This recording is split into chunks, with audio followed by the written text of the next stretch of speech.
Magandang araw sa lahat ng SSS pensioners at sa kanilang mga pamilya. Ngayon ay pag-uusapan natin ang isang balitang matagal nang hinihintay at talagang ikinagagalak ng marami.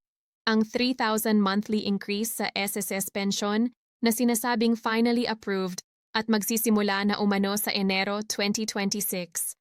Marami ang nagtatanong kung ito ba ay totoo na, sino ang mga makakatanggap, paano ito ipatutupad, at ano ang dapat gawin ng bawat pensioner upang masigurong hindi sila maiwan sa update na ito. Sa script na ito, dahan-dahan at malinaw nating himayin ang buong detalye upang maiwasan ang kalituhan at maling impormasyon. Unahin natin ang pinakaimportanteng tanong. Ano ba ang ibig sabihin ng 3,000 monthly increase? Ang tinutukoy dito ay isang dagdag na halaga na idadagdag sa kasalukuyang buwanang pensyon ng mga kwalipikadong SSS pensioners. Ibig sabihin, kung ikaw ay kasalukuyang tumatanggap ng pensyon buwan-buwan, ang halagang ito ay posibleng madagdagan ng 3,000 kada buwan, simula Enero 2026. Para sa maraming seniors, ito ay malaking tulong lalo na sa patuloy na pagtaas ng presyo ng bilihin, gamot, at iba pang pang-araw-araw na gastusin. Ngayon, linawin natin ang salitang finally approved. Kapag sinasabing approved na, mahalagang maintindihan kung anong uri ng approval ang tinutukoy.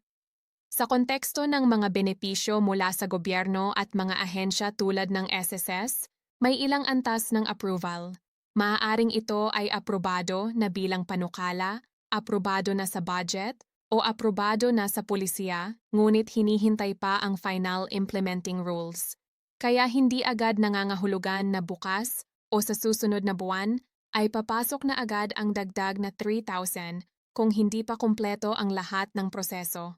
Batay sa mga impormasyong lumalabas, ang 3,000 monthly increase ay bahagi ng mas malawak na plano na i-adjust ang pension benefits upang mas makaagapay ang mga retirees sa kasalukuyang ekonomiya. Matagal nang panawagan ng mga pensioners at senior groups ang pagtaas ng pensyon dahil maraming tumatanggap ng halagang halos hindi na sapat para sa basic needs. Dahil dito, patuloy ang pag-aaral at diskusyon kung paano ito maisa sa katuparan nang hindi nalalagay sa alanganin ang pondo ng SSS. Sino-sino naman ang mga posibleng makakatanggap ng 3,000 monthly increase? Sa pangkalahatan, ang target ng ganitong uri ng increase ay ang mga regular SSS pensioners, kabilang ang retirement pensioners, disability pensioners, at survivor pensioners. Gayunpaman, hindi palaging pare-pareho ang magiging epekto sa lahat. May mga pagkakataon na may priority groups, halimbawa ang mga mababa ang kasalukuyang pensyon o yaong matagal ng pensioner. Ang eksaktong listahan ng kwalipikado ay malalaman lamang kapag inilabas na ang opisyal na guidelines. Isang mahalagang tanong din ay kung automatic ba ang pagdagdag o kailangan pang mag-apply. Sa karamihan ng pension adjustment sa SSS, kung ikaw ay aktibong pensioner at updated ang iyong records, ang increase ay karaniwang automatic na ipinapasok sa iyong account. Ibig sabihin, wala ka nang kailangang puntahan o asikasuhin. Ngunit may mga sitwasyon na maaaring mangailangan ng verification, lalo na kung may problema sa bank account details o personal information. Pagdating sa petsa ng implementasyon, malinaw na binabanggit sa balita ang Enero 2026. Ang Enero ay kadalasang buwan ng mga bagong adjustments at implementasyon ng mga polisiya dahil ito ang simula ng fiscal year para sa maraming programa. Gayunpaman, mahalagang tandaan na maaaring hindi pare-pareho ang eksaktong araw ng pagpasok ng dagdag para sa lahat ng pensioners. Tulad ng regular na pensyon, maaari itong pumasok batay sa schedule na naka-assign sa iyong SSS number at sa coordination ng SSS at ng partner banks. May mga nagtatanong din kung ang 3,000 ba ay guaranteed na matatanggap ng lahat ng pensioners. Dito kailangang maging maingat. Hindi lahat ng balitang kumakalat online ay eksaktong tama. May mga pagkakataon na ang halagang binabanggit ay up to 3,000 o average increase lamang, depende sa pension bracket. Kaya mahalaga na hintayin ang opisyal na pahayag ng SSS upang malaman kung ito ay flat increase para sa lahat o variable depende sa sitwasyon ng bawat pensioner. Pag-usapan naman natin kung bakit napakahalaga ng 3,000 monthly increase para sa mga SSS pensioners. Sa kasalukuyan, maraming retirees ang umaasa lamang sa kanilang pensyon bilang pangunahing pinagkukunan ng kita. Ang dagdag na 3,000 kada buwan ay maaaring mga hulugan ng mas sapat na pambili ng gamot, mas maayos na pagkain o pandagdag sa bayarin sa bahay. Para sa ilan, ito rin ay makakatulong upang mabawasan ang pagdepende sa kanilang mga anak o kamag-anak. Gayunpaman, kasabay ng magandang balita ay ang paalala na maging mapanuri. Sa social media, mabilis kumalat ang mga post na nagsasabing, sure na ang 3,000, lahat may dagdag o automatic na papasok sa Enero. Ang totoo, hanggat walang opisyal na memo o anunsyo mula sa SSS, lahat ng ito ay dapat ituring na impormasyon na kailangan pang i-verify. Ang pinakamainam na gawin ay subaybayan ang opisyal na website, social media pages, at anunsyo ng SSS. May mga pensioners din na nagtatanong kung maaapektuhan ba ng increase ang ibang benepisyo.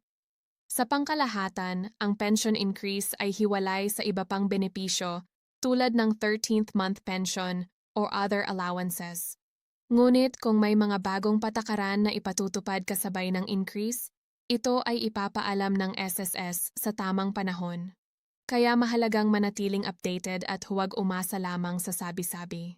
Para sa mga may pending issues sa kanilang SSS records, ngayon ang tamang panahon upang ayusin ito. Siguraduhin na tama ang inyong pangalan, petsa ng kapanganakan, bank account details, at contact information. Maraming pension delays ang nangyayari dahil sa simpleng errors sa records. Kung maayos ang lahat bago ang Enero 2026, mas malaki ang tsansa na maayos at tuloy-tuloy ninyong matatanggap ang anumang increase na ipatutupad. Isa pang mahalagang usapin ay ang sustainability ng SSS Fund. May mga nagtatanong kung kakayanin ba ng SSS ang pagbibigay ng 3,000 monthly increase. Ito ang dahilan kung bakit maingat ang SSS sa pag-anunsyo at implementasyon ng ganitong mga pagbabago. Kailangan nilang tiyakin na ang pondo ay sapat hindi lamang para sa kasalukuyang pensioners, kundi pati na rin sa mga susunod pang henerasyon ng retirees. Sa kabila ng mga tanong at pagdududa, malinaw na ang layunin ng 3,000 monthly increase ay mapabuti ang kalidad ng buhay ng mga SSS pensioners. Ito ay bahagi ng mas malawak na pagsisikap na i-update ang social protection programs ayon sa kasalukuyang pangangailangan ng mamamayan. Ngunit tulad ng lahat ng programa ng gobyerno, ito ay dumadaan sa tamang proseso at hindi basta-basta ipinatutupad. Sa pagtatapos, ang pinakamahalagang tandaan ay ito. Ang balitang 3,000 monthly increase simula Enero 2026 ay isang positibong development. Ngunit kailangan pa rin nating maging maingat, mapanuri, at updated. Huwag agad maniwala sa lahat ng nababasa online. Hintayin ang opisyal na anunsyo ng SSS at siguraduhing maayos ang inyong records upang walang maging aberya kapag dumating na ang implementasyon.